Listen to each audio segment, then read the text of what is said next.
آپ بھلا کس بندے کا ذکر کر رہے ہیں جو مرید مصطفیٰ نہیں مراد مصطفیٰ ہے؟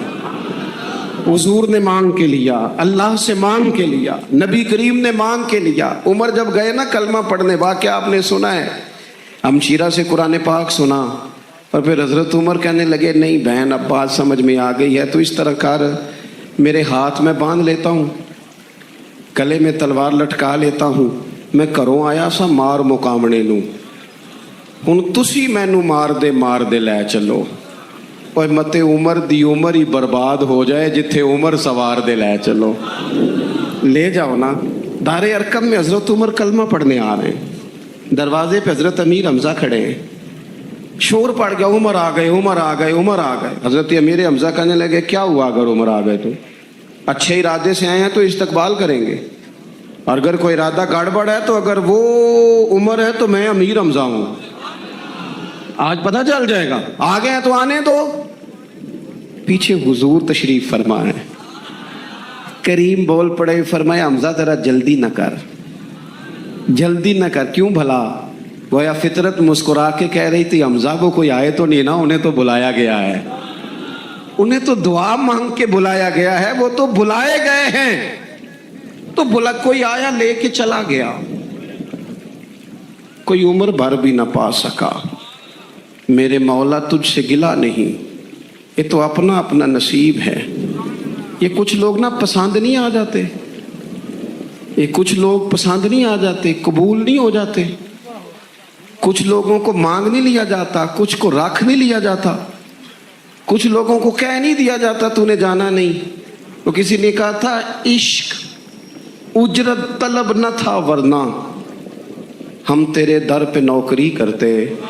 کچھ تو تڑپتے ہیں نا، تو کچھ کو کہا جاتا ہے یار تو آ جانا، تو رہ جانا۔ او حضرت عمر تو وہ ہیں جنہیں کریم نے اللہ سے مانگا ہے، اللہ سے مانگا ہے۔ اور پھر کبھی جو حضرت عمر کے بارے میں حضور نے کہا ہے نا، جو محبوب نے فرمایا ہے، حضور نے جو ان کے لیے فرمایا ہے، اس پر کبھی بندہ غور کرنا۔ حضور فرمانے لگے لوگوں سنو، میں نے رات خواب دیکھی ہے،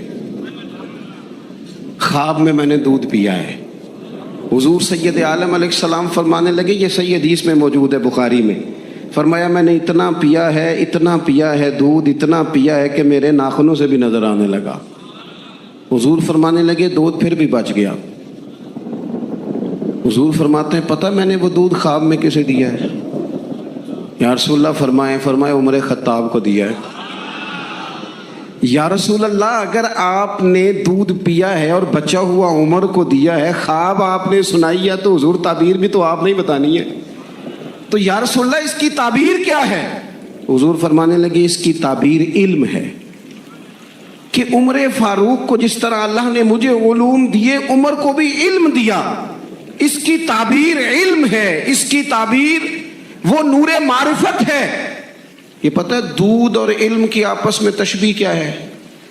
ہمارے مفسرین فرماتے ہیں جس طرح دودھ جسمانی غذا ہے نا، علم روحانی غذا ہے۔